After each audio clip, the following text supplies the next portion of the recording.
Hello, my parasocial buddies. I'm trying a different setup today with a different camera because this one is smaller and it seems like it might work better. But I've been putting this video off for a little while, and it's kind of the most necessary video on my channel despite my need for my alter introduction video. It's not the same because she's a very specific alter. So you might have read the title and you might know who she is already if you know me at all. Her name is Mitten, and she has taken over every single part of my life. Very simply, she is an alter. And what that means is she is a part of a system, which is something I have. So the most basic definition I can find on the internet is someone who shares a body with multiple others. Basically, it means I have multiple personalities. Insane asylum. And she's one of the most prominent part of those personalities. Now, some people will prefer to call them other things like headmates, alters, brain demons, parasites, whatever. But that's all up to each person, each system, each plural person, however you want to identify. Each person with DID, OSDD. There's all sorts of ways to go about identifying and talking about it. However, I don't mind any of these terms and definitions. It all means the same thing in the end. In the end, it all just is. In the beginning, in die Beninging, she was basically just a spirit who approached me. Growing up, I was very religious, I guess. My dad taught me to be a Wiccan, and my mom's side of my family was extremely Catholic. And so the combination of the two worked on me, I guess. So I was a Catholic witch? Good one. In this reality of going through the most life-altering trauma I could possibly describe, my system is traumagenic, which means it was formed through trauma. Alters are there to protect the body, the system, the person in different ways. And Mitten's method of protecting me was to be an aggressively positive support system who would literally fight God and lose and then win. She would continue to fight for me. She would just be there for me while I ate cereal to talk to me. She would sleep next to me in my bed. She was just there for me all the time. And how this presented back then was she approached me as a little spirit of a cat. My friend had a cat who had passed away, and so me, being a little Catholic witch, thought I could speak to ghosts and I could tell her goodbye for her and such. I was really dissociating back then and sucked into delusions from my family. It turned out to be a good thing because clearly I gained something out of it. When she came to me as a spirit, her initial goal was for me to help her and her siblings move on, go to heaven. Same that I did with her mom. I would talk to her, find out her motives, what happened when she died, stuff that she's holding on to, and basically be their therapist until they can be at peace and move on in the afterlife. Over time, it turned into something where she was dedicated to me. Her purpose in moving on was to see that I was safe and I was okay.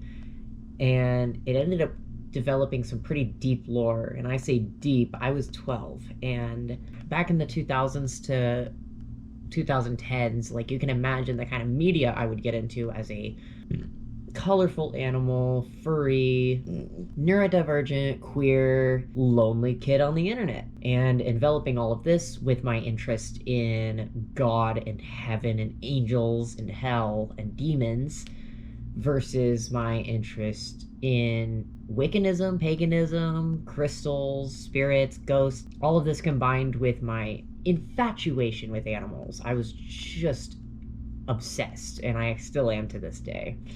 And not to be, ooh, cookie animal lover, I'm a furry, but I had such a deep, ingrained, desperate love for these animals that my head split. It was the only way I could see through this horrible life I was going through. And Mitten has been there since 2011, May 2011. I remember the day that I met her.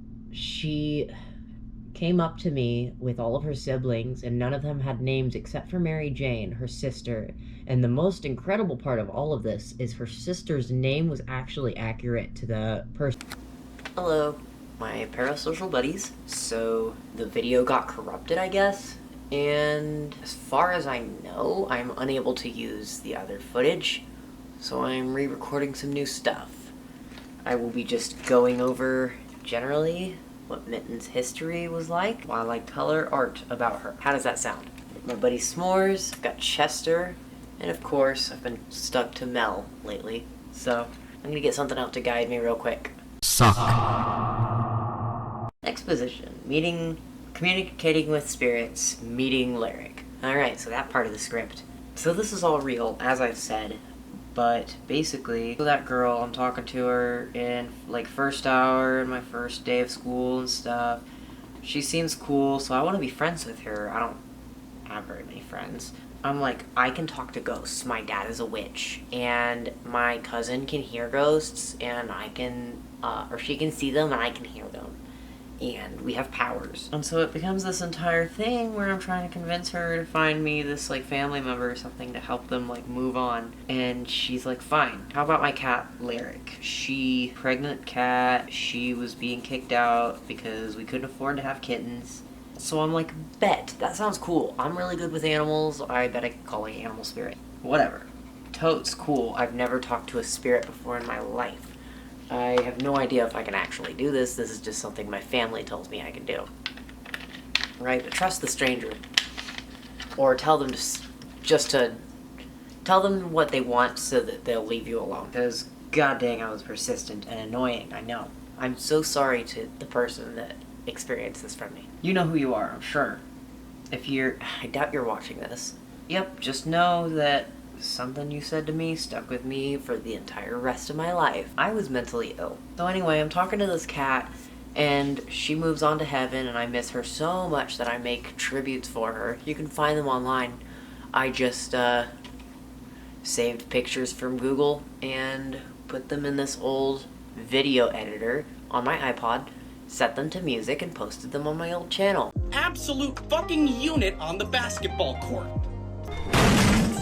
That was the move that made LeBron cry. Of course, it was not my content, so it's not one of my prouder moments, but it was the only thing I had to express myself back then. I really wasn't comfortable with my drawing style, didn't have a way to share my art, I didn't have a good camera, certainly didn't have any digital drawing tools, but I did what I could with what I had. Eventually, obviously, I developed some form of ability to draw, but it didn't come easy. That's what she said. Years of constant attempts to try to recreate her, to even get close to what she was being perceived like in my head. Inciting incident, meeting Mitten and understanding the basics of the spirit world. I was a self-taught witch. I was someone who could speak to the spirits. I was a prophecy teller. I could see the future. I meet Lyric's kids because she's like, wow, you did such a great job with me, letting me move to heaven. Oh, a saint. You should be a saint. And I was like, a nun? A saint? I am a holy child. So I'm going to church and stuff. I'm talking to these cat ghosts, trying to help them all move on, these 7 cat ghosts. And they all suddenly pledged their loyalty to me. They're like, we are here to protect you. You are the chosen one, as you were told when you were a kid. And get ready, Buster. You're in for a wild ride. Off we went to fight in God's army. She slowly trained as a guardian angel and became my best friend. All of these animals they were constantly with me. They were traumatized and scared and alone. Sound like anyone? I don't know. I had people around me. That's not to say that I lived the worst possible life. I did have a fairly privileged childhood.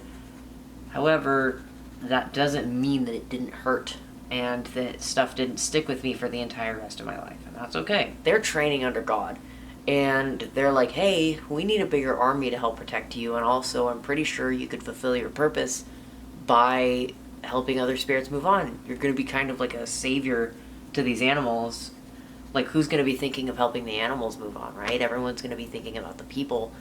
For how few of, like, mediums or whatever there actually are in the world, this is a hugely demanded service, I'm sure. So, of course, me being the person that needed to help everyone despite, you know, the cost to myself, I felt it was my, like, duty to, sorry, I need to... This is a serious-ish topic. It was my sworn task, my life's purpose, to help these spirits move on, to help others, right?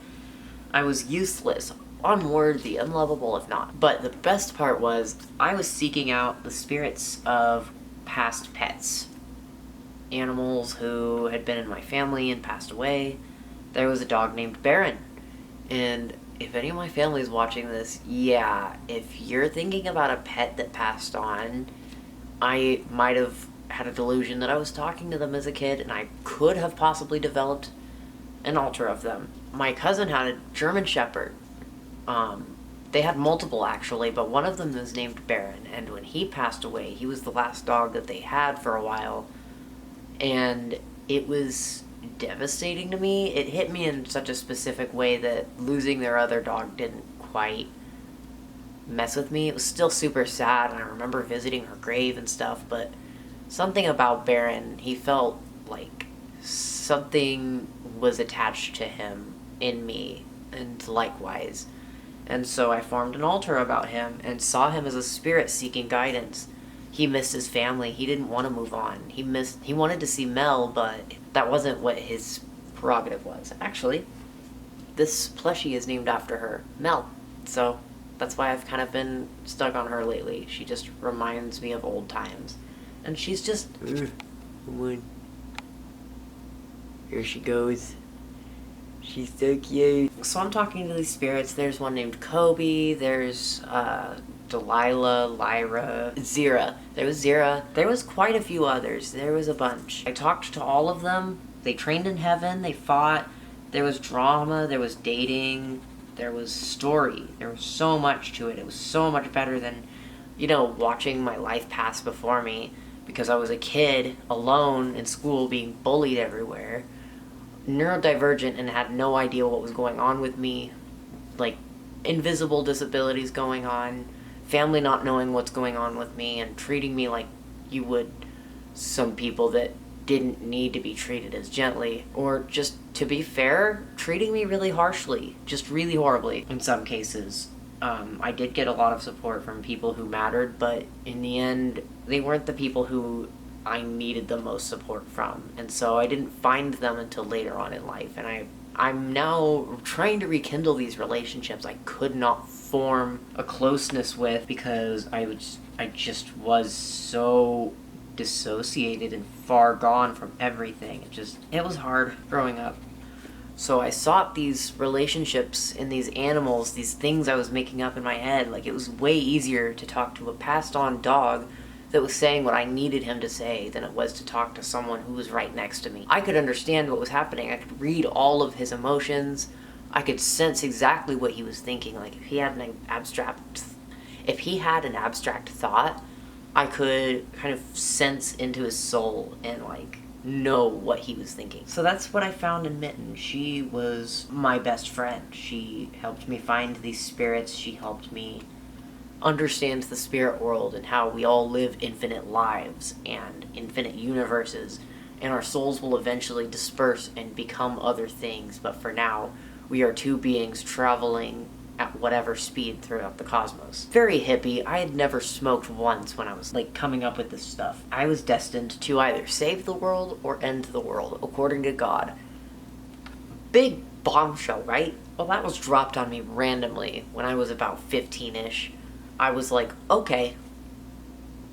That was it. I was like, alright, that's reality. That makes sense to me. A lot of bad things happen. There's a thing called pseudo-trauma. It's basically where an altar goes through trauma in their inner world or in their pseudo-memories, which are false memories, like, created in the back of the altar's mind to make sense of the dissociation happening in the brain. Instead of facing the fact that, oh, I was traumatized, I'm coping with blacking out that memory and being a whole nother person, it's like, Yeah, so I'm from a different dimension. I fought in the war. I have scars. I can feel them. Like, normal stuff. But that was very much what happened for Mitten. She went through actual heaven and hell, purgatory, and the like. She's been through infinite dimensions, traveling with me through infinite lives. And we've been together the entire time. We've been soulmates, literally. In the end, Mitten ends up deciding that God is wrong. He is completely wrong about my fate and how I needed to die. Which, plot twist again, apparently God's plan all along was to have me die by suicide. That's why growing up I felt my entire time that my fate was to die at my own hands. And not to be graphic, I will put a trigger warning up before this. That's just what the altars told me. That was like, wow, this is like your fate. In like 2 years you're gonna do it, and like it's because this person didn't survive, this person ended their life, and you're gonna be so traumatized by it that you're gonna take your own life. Now, your task is to prevent them from doing that so that you can stay alive long enough to save the world, right? Cool. Except, why is it my job to save someone else's life? Whether or not they asked for it, that felt like my obligation. Where did that come from? Why? Turns out I was projecting. I wanted someone to do the same for me. In its place, Mitten. Mitten was that for me. Mitten was there when nothing else was or reasonably ever could be. She was there when I'd be in the middle of a breakdown and would go to the bathroom and just stare off into space for like 45 minutes. She'd come up to me and stop me from zoning out and be like, hey buddy, hey, how are you? Do you want to like go wash your hands and go watch a movie? And I'd be like, not really. Just, it sucks. It fucking sucks. Everything sucks. I'm miserable right now. And she'd be like, okay, well, let's think of something else. Would you like to sit here for a little while longer? And I'm like, I don't know, I kind of want to be on the floor. And she's like, alright, then get on the floor. And she would just reason with me. It was as simple as sitting down and talking with a friend. It always has been. I'll be laying in bed about to fall asleep and I'll hear a slight coo of like a hello, good night. She's there. She's an alive person. She's conscious. She's separate from me. She checks on me. It's hard to explain because when you see people present these altars, it's like they all have one phase. They all kind of have like one thing they're always doing, one expression. And that's never the case, obviously, but you don't see them portrayed how they are. I really want this channel to be somewhat of a portrayal of what altars are actually like in reality. Like, that's really the goal of all of this. But in all of that, she would spend all of that time with me while literally fighting God. Yup, God said I should die, so she said, no, you know what, you're bad. You've been bad this whole time, you're homophobic, you cause cancer, you cause poverty, you cause these politicians to be in charge, you cause all of these horrible things. This isn't testing. You wouldn't leave honorable people who are praying to you and devoting themselves to you to die like this. They're dying left and right, and nothing's changing, nothing's getting better. My view of humanity is just twisted, it's mangled, bad, evil. Humans are evil and you're evil. If we're made in your image, we are evil and so are you. Told him to his face. She banished him from heaven. She would've. She tried. Okay, we're doing this in 2 clips. She tells him all of this and he banishes her. But the thing is, she puts up a fight. They have this meeting in in the throne room and she's running around and they're firing stuff at each other. Because guess what? Another plot twist. Mitten is a god. It is revealed during these fights. Multiple, by the way. There was multiple. I haven't gotten the full scoop because I wasn't around for this stuff. Fronting David Kiva. I think it's David Kiva. I wasn't around for this. I had to see these memories, like, looking back. She had to explain, like, oh yeah, that's why I would, like, leave and then come back, like, looking exhausted and out of breath. Like, this stuff was happening in her world, and I had no access to it. She would show me what I was allowed to see, but there was definitely secrets. Turns out that we're a system. I had started thinking, you know what, all of this sounds like a delusion. Heaven is destroyed, God kicked you out, there's nothing left, all of your family's dead because demons destroyed them. This is all sounding too much like the series Supernatural. It's just getting ridiculous. It's going on for way too long and it feels fake. It's so fake. She was so persistent. I said, "You're a delusion. You have to stop speaking to me. I'm schizoaffective, diagnosed. You're a hallucination. You're not real." She was devastated. All our lives, we promised to believe in each other, you know? She was real to me. She was my number one, and I swore to her I would always believe in her. And some part of me always did, but there was also a part of me that just doubted it a lot. I was so worried. Like, that is insane. Can you imagine someone telling you that? "Hey, a ghost cat's talking to me." What are you supposed to say to that? Get help. Very quickly, I find out that it's probably an altar, and I didn't want to come to terms with it for a little while because I was exposed to some really negative viewpoints of it really early on. I will get into that in another video, but it's definitely something that's plagued the community quite a bit, that I've seen at least. She actually took a little while to forgive me. I was at work when I realized, like, wow, I haven't spoken to Mitten in weeks, months, maybe. Like, she gave up trying to talk to me. She'd speak up every once in a while, but there was not much heart. She was sure that she was just gonna be tucked away for a while, not to come back out until she was ready to try again, I guess. I was at work washing dishes and I said, "Well, that means Mitten's an altar. If you guys are altars," which I was talking to people I had never met. I was talking to Kiva, Jesper. They had never shown up before. They were me. They weren't some ghost of an animal that I was talking to. This wasn't Sky. This wasn't Hawk. This wasn't anyone. This was me. And so I thought to myself, well, what does that make Mitten? If she's me, then how? What is our relationship? What is she? And that's what I've been asking myself since I've met her. What is Mitten? She just looked at me and said, "I don't know if I'm ready to come back to you yet. I don't think I'm ready to forgive you for shutting me out, because she did break down about it. It was extremely hard for both of us. I never wanted to do it, but it was a decision that I made because at the time it felt like the right thing to do, right? You don't want to encourage poor mental health habits, right? She wasn't a bad mental health habit. She was just an alter that I didn't understand. Sorry, getting emotional. Anyway, after a little while, a little bit of talking and coaxing and explaining our feelings, she came out again and was like, "Look, I really, really miss you, and I just really wanted things to go back to normal." And I kind of said to her, like, it's not like they really can. What is our normal? She just laughed and she was like, "I really don't know either. Maybe we can figure it out together." And from then on, things have been great between us. She's been ready to see the world, to show off what she can do for us. We listened to her really intently, even back when we believed in the prophecies. She would say something like, "Don't step on that crack, skip over that next sidewalk square, and you're gonna meet good fortune tomorrow. I'm gonna tell God he needs to cure your cough, and he'll help me do that if you do this for me." And I'm like, "Bet, cool."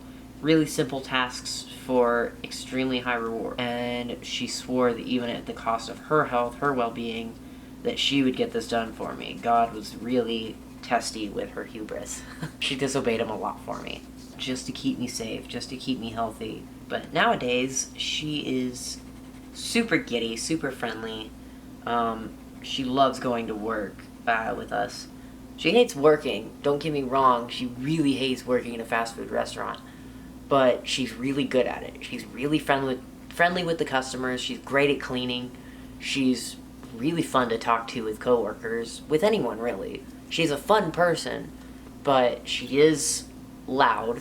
She makes animal noises. She's like a raven, she says, all the time. She's a parrot. She's a parrot cat. She used to present as like sitting on me. Oh, that is one thing I haven't explained about her. She presents herself out into the world. She presents herself as a spirit. She kind of sees herself in her mind, in your mind's eye. Like, anyone at home can have their own Mitten if they try hard enough. They just picture it. What you see is what I see, right? Nothing I'm not really hallucinating anything unless something's going on in my brain. I do have hallucinations, but Mitten isn't one of them. Every once in a while I've heard her voice, I've seen a silhouette of her running around my vision, but it's not her exactly. It's my perception of her that's leaking out into my perception of the world. My delusions or my flashbacks, or I guess my mind playing tricks on me at that point. But she presents in a way where it's like you know what she looks like, you can kind of imagine her in that space, and when you look at that space you can visualize it so clearly in front of you that it becomes like warped to the point that it is there in your mind. There's somatic hallucinations with her too. When I say that there is hallucinations with her, I've heard her whisper in my ear to get up for school. I felt her nudge my arm when I was in the middle of a flashback to pull me back to reality. I've had her cuddle up against me when I felt alone. Like, her favorite spot to lay down is right here, right on my chest. She's so warm and small and light, but she's the light of my life. So that's why I'm making a movie about her. Plot twist, that's the next plot point in our story. We produce a film about her life story, we educate the masses about alters, and we just have a really good time. We represent some people, we get to be goofy and perceive ourselves on camera. My camera up here is about to die, and this one is also about to die and overheating. I will be editing this footage down soon. I'm not sure when this will get posted, but obviously they were filmed separately because I'm a human, and I didn't know the file was corrupted until like halfway through editing it. There was supposed to be 20 minutes of footage, but it was only down to 8, and now I've recorded 45 minutes of content or more. So, thank you for watching. I love you, and see you soon.